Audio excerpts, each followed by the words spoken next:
YouTube, what's up? Just thought I'd do a little update video on what I've been up to, what I've been thinking lately. Coming up on the Christmas holiday, it's Christmas Eve today, so excited about that. Gonna get a lot of nice gifts to my wife and receive some gifts. Go to the family Christmas party.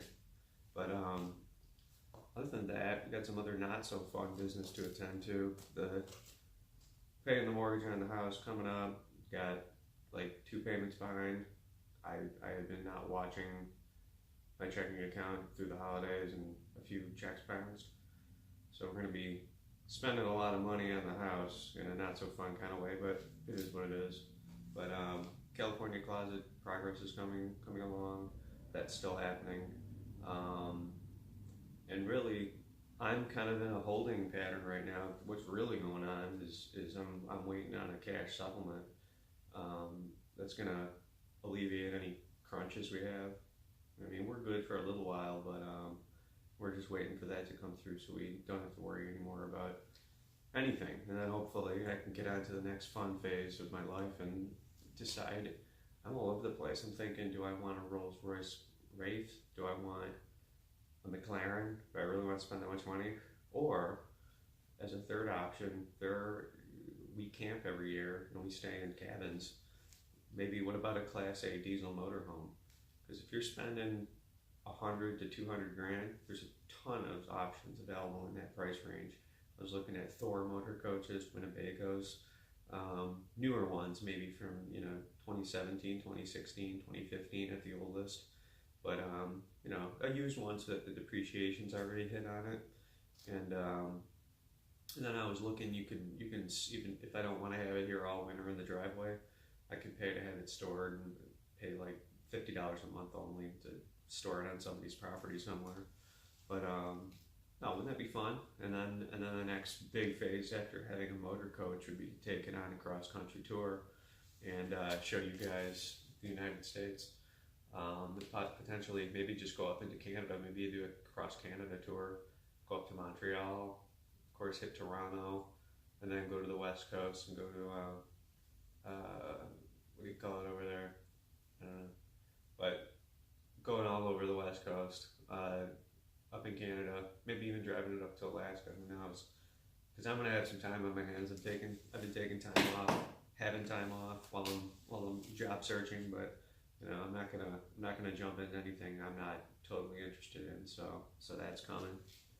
I think I'm gonna do a review video of this Land Rover LR4, which it's long overdue on this channel, and I'm going to show you some of the features I like about the truck. It's kind of like a Doug DeMuro style video, but he hasn't done a Land Rover. I know he owned a Range Rover, but I can tell you I've owned this Land Rover LR4. It's my first Land Rover, and I've owned it from new since I bought it in 2016, early 2016.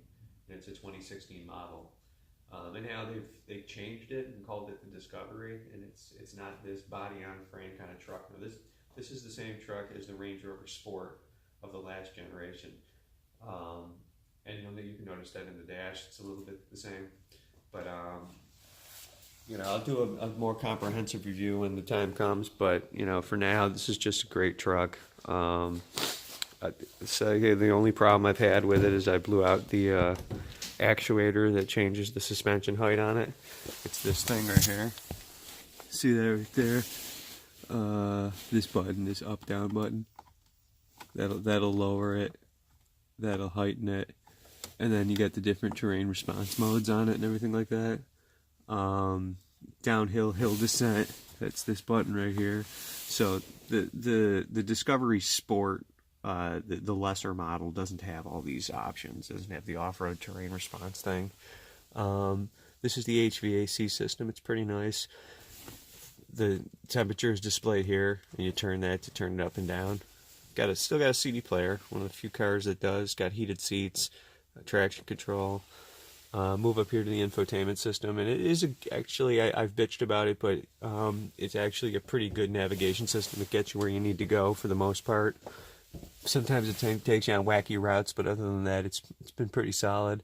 But just the interior is gorgeous. I remember I first sat in this truck and I just said, this is gorgeous. Got tons of room in the back, and then 2 more folding seats in the back that fold down, and then this awesome panoramic sunroof. It's got 3 sunroofs, one back there, one in the middle, and then another one in the front. Leather trimmed seats, obviously, and got this nice brushed aluminum, finish on the interior. And I also made sure that it had, well, it has the upgraded steering wheel with the wood grain here and on here, and it's got the premium Meridian 850 watt surround sound system, so you can see. I can't really see it good in the light, but it is, I think it's an 18 speaker Meridian sound system. Multiple way adjustable seats with lumbar. Just really comfortable car to be in, really comfortable to drive, and great view out of here. And listen to the door shut. Shuts like a bank vault. But yeah, take you around here a little bit. It's got little sprayers that go on the headlights. I got the Land Rover. And I know in other countries it says Discovery on the front, but you know, here in the United States they said Land Rover. But I really miss this truck, that they don't make it anymore in its current form. I think it's the kind of the coolest looking truck SUV out there. It has that real off-road African Sahara look to it, and you could really deck this out. I'm gonna put a roof rack on it. You can get a thing with a ladder on the back, but I'm just gonna get the roof rack so that we can strap a box to the roof if we so choose to not get a motorhome and use this over the summer to go to Old Forge, New York again, is where we go camping for a week. This also has the upgraded wheels. Those are 20-inch Land Rover wheels. And let's see if we can go in the back here a little bit. Got more speakers on the doors, and in here you can control the HVA system up there, and then plenty of room back here for the dogs. And that's the thing, that the boot of this truck is enormous, and the height of the ceiling is enormous, because as it goes up, as you can see how it kind of goes up right here. So we got all this room in the back for the dogs, and it's really nice how this folds down. And the new one doesn't. I don't think the new one doesn't have this big of a seat anymore. And then the interior's got the rear surround sound speakers, got some storage back here, and then out of this floor folds 2 more leather seats. So this is just really nice. A lot of room for the dogs, as you can see. You can see the 3. Even the dogs even got a sunroof back here. 3 sunroofs, HVAC blowing back here for them. And as you can see, this is the HSC model trim. So this is one of the higher trimmed trucks. I think the only thing that it doesn't have is like the black package where you get the black wheels and blacked out inserts, but that's not even what I was really going for. But yeah, so I guess I said I was gonna do a video, but might as well do the video now. This is the 2016 Land Rover LR4, and it's got 30,000 miles on it right now. I owe $20,000 on it, and we're gonna pay that off shortly once the settlement comes through. So I'll probably keep it for a while. I might keep it till it has 80,000 or so miles on it, which means maybe another 5 years, because you can't get another one like this anymore, and this is spec'd out to exactly what I'd want in Fiji white. But all right, gonna let you guys go. I'll give you updates on what's going on with my life, because it's the most interesting part of everything. It kind of drives the channel. What's the settlement going to be? I don't know. I have a little bit of an idea, otherwise I wouldn't be talking about McLarens and stuff like that. So we'll see if it's everything that I was expecting it to be, when it's going to happen, and hopefully settling in January, February at the latest. You know, I'm prepared to have it go longer than that, but you know, if it does, what I'm doing right now is just to get a little personal. I'm just eating into 401k savings. So that's why I tell you guys, save that emergency fund for 6 months of income, if you need to, 6 months of expenses. Because, you know, I've been unemployed since October, November, so 3 months.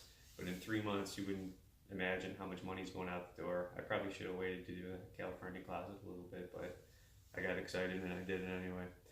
But if I didn't have an emergency fund set up for this, I don't know what I would do. I mean, we would be just screwed, I guess. You can't pay the mortgage that you did the house you just moved into. What are you gonna do? So, you know, we're using cash on hand. So take advantage of that company match you have wherever you work in the 401k programs. I started investing in my 401k when I was first out of college, and I was 23 years old and at my first internal auditing job. And it's the smart thing to do. But what really looped me in the beginning was the match. But yeah. So anyway, I digress. That's my truck. And I'll be sure to let you guys know what the decision's going to be on what we're going to put into this third car garage, or if it's going to be something that won't even fit in the garage, like a Class A motorhome. Sorry. But I would like diesel. So just wanted to give you guys a quick catch up, okay? So stay tuned, like, comment, subscribe. Tell me what you'd like to see on the channel. Thanks, guys.